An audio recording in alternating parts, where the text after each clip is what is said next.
When American pilots unleashed the F4U Corsair across Pacific skies, they called it their guardian angel. Japan had a different name, Whistling Death. With bent gull wings and blistering speed exceeding 400 miles per hour, this blue predator didn't just challenge Japanese air superiority, it obliterated it. But what did Imperial Navy analysts truly think when intelligence reports flooded Tokyo headquarters? From mockery to terror, from tactical dismissal to psychological breakdown, Japan's assessment of the Corsair tells a darker story than most historians admit.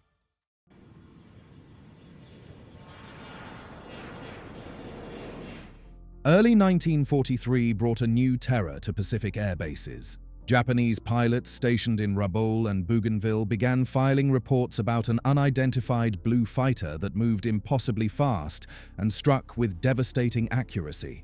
Initial confusion reigned. Some mistook it for the F-6F Hellcat, until field analysts noted the distinctive inverted gull wings and elongated fuselage.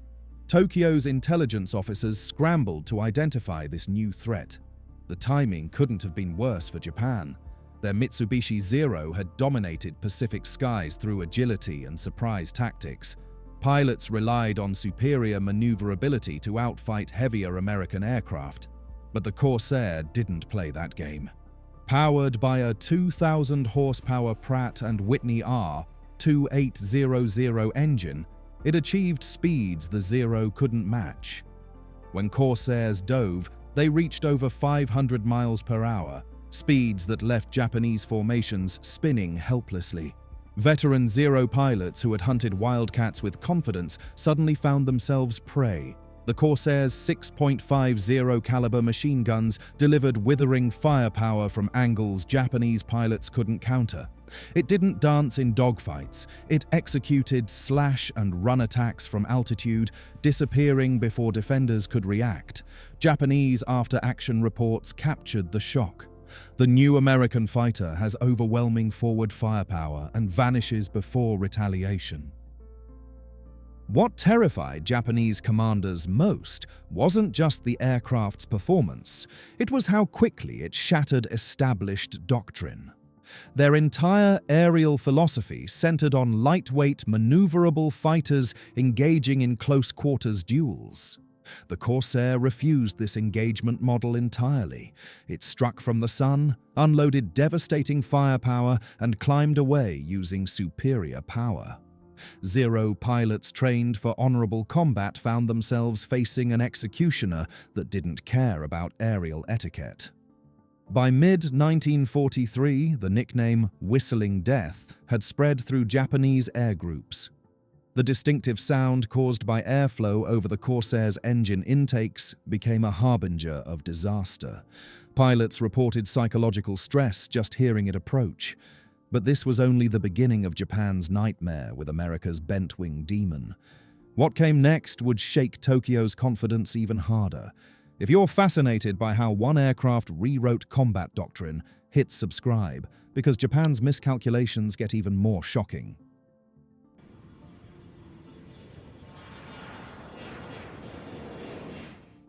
Tokyo's aeronautical engineers examined early reconnaissance photos and intelligence reports with a mixture of confusion and contempt.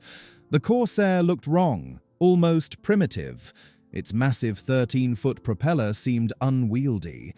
The inverted gull wings appeared awkward, more like structural compromise than intentional design.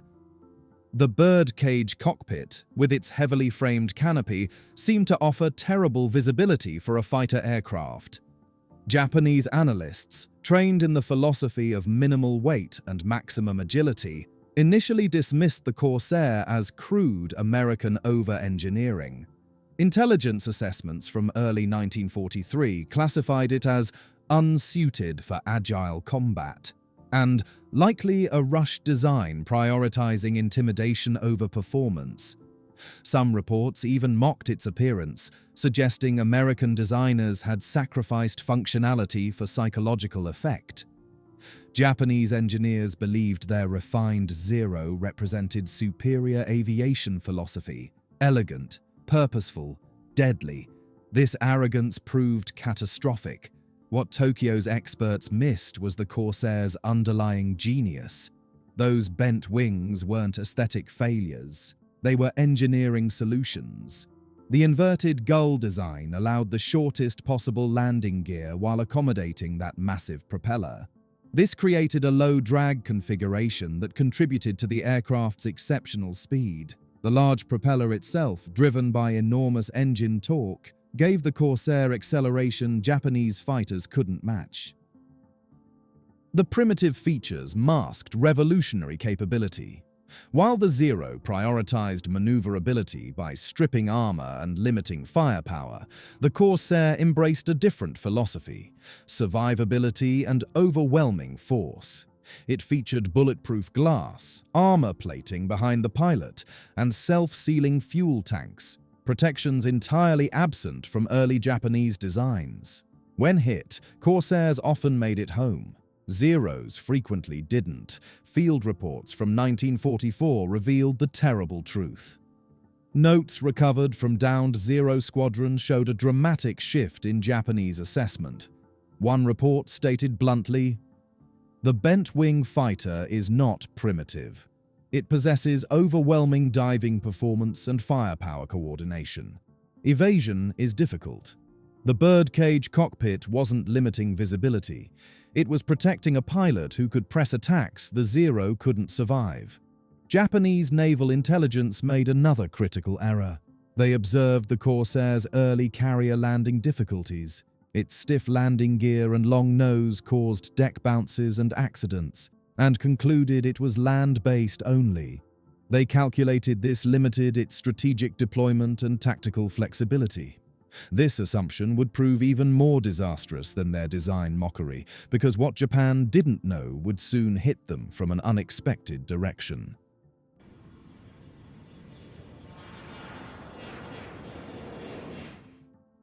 The numbers didn't lie, and for Japanese analysts, they read like a death sentence. The Corsair's specifications weren't just superior, they were revolutionary. Maximum speed, 446 miles per hour. Dive speed, over 500 miles per hour. Rate of climb, 2,890 feet per minute. Service ceiling, 36,900 feet. Each statistic represented a category where the Zero couldn't compete. Japanese aviation doctrine had never prioritized raw performance numbers. Their philosophy emphasized pilot skill, spiritual determination, and maneuverability over mechanical advantages. The Zero's design reflected this, stripped of armor to maximize agility, sacrificing protection for dogfighting capability. In 1942, this approach had worked brilliantly. By 1943, facing Corsairs, it became a suicide pact. Japanese engineers steeped in lightweight design principles struggled to understand the American approach. How could such a heavy aircraft, over 9,000 pounds empty versus the Zero's 4,000, dominate aerial combat? The answer lay in systematic engineering advantages. The Corsair's supercharged engine maintained power at high altitudes where Zeros gasped for air. Its rugged airframe absorbed punishment that would shred Japanese fighters. Its 6.50 caliber machine guns delivered twice the firepower of a Zero's armament. Combat encounters exposed the doctrinal gap brutally. In the Solomon Islands, Corsair squadrons decimated Zero formations using boom and zoom tactics, diving attacks that exploited superior speed and firepower while avoiding turning engagements. Japanese pilots trained for swirling dogfights found themselves unable to force the combat style they'd mastered. The Corsair simply wouldn't engage on their terms. Lieutenant Hiroshi Nishizawa, one of Japan's top aces, reportedly called the Corsair the fighter with no honor. It does not fight, it kills. This bitter assessment revealed Japan's philosophical crisis. They'd built an air force around Bushido principles: honorable close combat, pilot bravery, overcoming material disadvantage. The Corsair represented American pragmatism, engineering superiority, tactical flexibility, overwhelming force. Honor meant nothing to 6.50 caliber machine guns firing from a dive. By 1944, Japanese training manuals had changed dramatically. New pilots received warnings. Do not attempt turning engagements with the Corsair. Do not chase it in dives. Do not assume numerical advantage provides safety. These were admissions of technological defeat. The Zero's legendary agility couldn't compensate for being slower, weaker, and more fragile. Speed had beaten spirit. Engineering had crushed doctrine. Post-war interviews with Japanese engineers captured the bitter lesson: we underestimated the American design philosophy. It was not elegant, but it was devastatingly effective.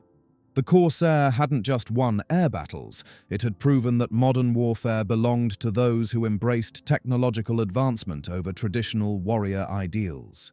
Hit subscribe to join thousands exploring aviation history's most brutal lessons, because the psychological warfare gets darker.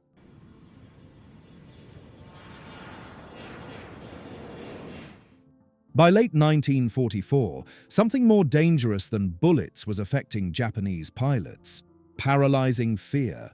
Frontline air groups filed reports describing not just combat losses, but psychological deterioration. The distinctive sound of approaching Corsairs, an eerie whistle caused by airflow over engine intakes, began triggering stress responses even in veteran pilots. They heard death coming before they saw it. The nickname "whistling death" originated with US Marines, but Japanese pilots adopted it with grim recognition. Squadron commanders noted that even experienced aviators who'd survived years of combat admitted feeling dread at that sound. It represented something beyond normal combat stress. It was the auditory signature of an enemy they couldn't outfight, outrun, or outsmart. This psychological impact manifested in measurable ways. Kamikaze units, designed to terrorize Allied sailors through suicidal dedication, became hesitant when Corsairs patrolled above target zones. Officers at Okinawa noted with alarm that kamikaze success rates plummeted dramatically when Corsairs flew combat air patrol. Some pilots delayed launches, waiting for Corsair patrols to clear. Others veered off course to avoid contact, aborting missions rather than facing the bent-wing interceptors. Japanese command understood they faced a crisis beyond tactical adjustment. Their pilots weren't just losing battles, they were losing the mental fortitude that had sustained Japanese aviation through 3 years of war. The Corsair's presence alone was enough to destabilize entire mission formations.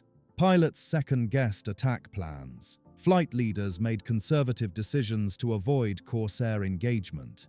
The aggressive spirit that characterized early war Japanese aviation was evaporating. Combat debriefings revealed disturbing patterns. Pilots reported abandoning attacks on vulnerable targets after suspecting Corsairs nearby. They described the aircraft as unpredictable, capable of appearing from nowhere and vanishing after devastating strikes. This wasn't battlefield caution, it was existential dread. The Corsair had become what military psychologists call a fear object, something that undermines training, discipline, and rational decision-making. Intelligence officers analyzed this psychological warfare dimension with growing concern. One 1945 report stated, "The bent-wing fighter's effect exceeds its physical capabilities. Pilot morale suffers disproportionately. Fear is spreading." For Japan's military planners, this represented a threshold they'd never anticipated. An enemy weapon had achieved psychological dominance, breaking pilot confidence even before engagement. The kamikaze program itself became evidence of this mental shift. Designed partly because conventional tactics were failing, these suicide missions acknowledged Japan couldn't win traditional air combat anymore. Yet even this desperate strategy faltered against Corsairs. The aircraft that was supposed to protect divine wind attacks was instead proving that no amount of spiritual determination could overcome technological and tactical superiority. But the Corsair's terror wasn't limited to the skies.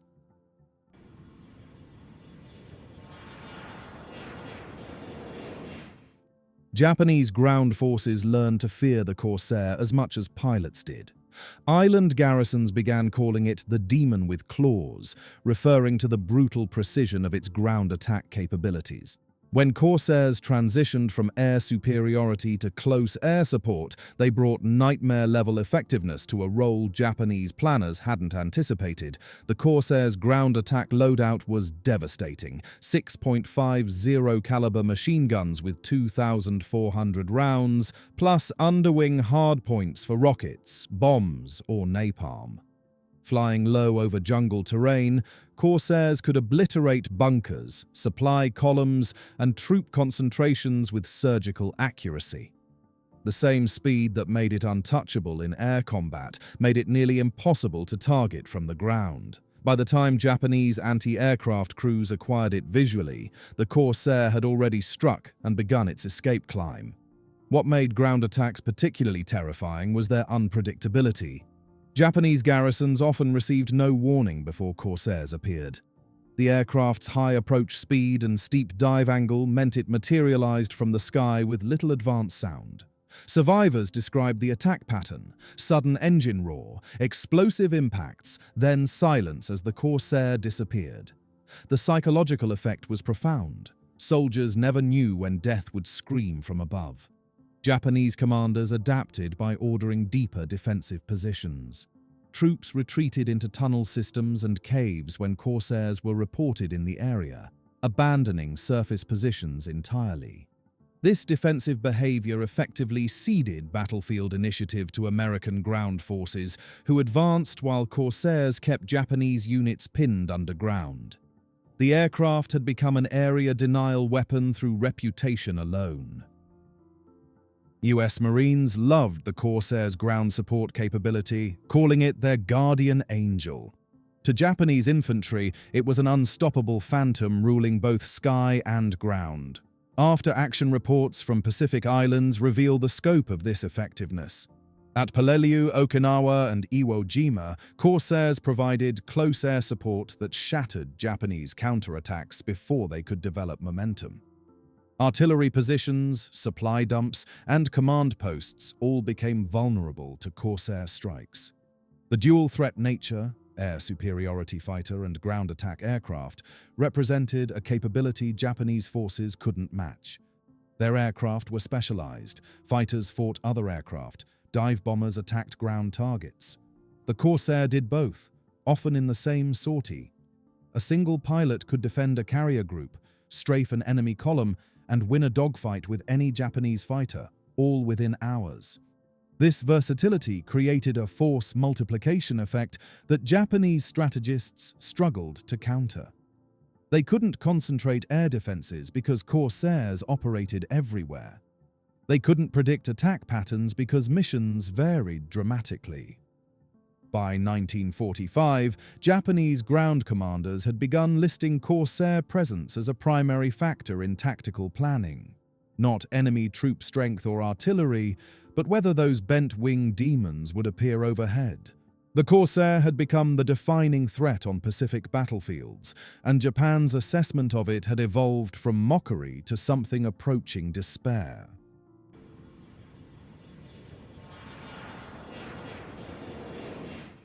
By war's end, declassified Japanese naval archives revealed a complete transformation in how Tokyo viewed the Corsair. Early 1943 assessments had dismissed it as crude and limited. By 1945, intelligence bulletins carried a different message. This is not an aircraft to match. It is an aircraft to avoid. That single line represented 3 years of brutal education. Japanese aviation leadership had been forced to confront uncomfortable truths.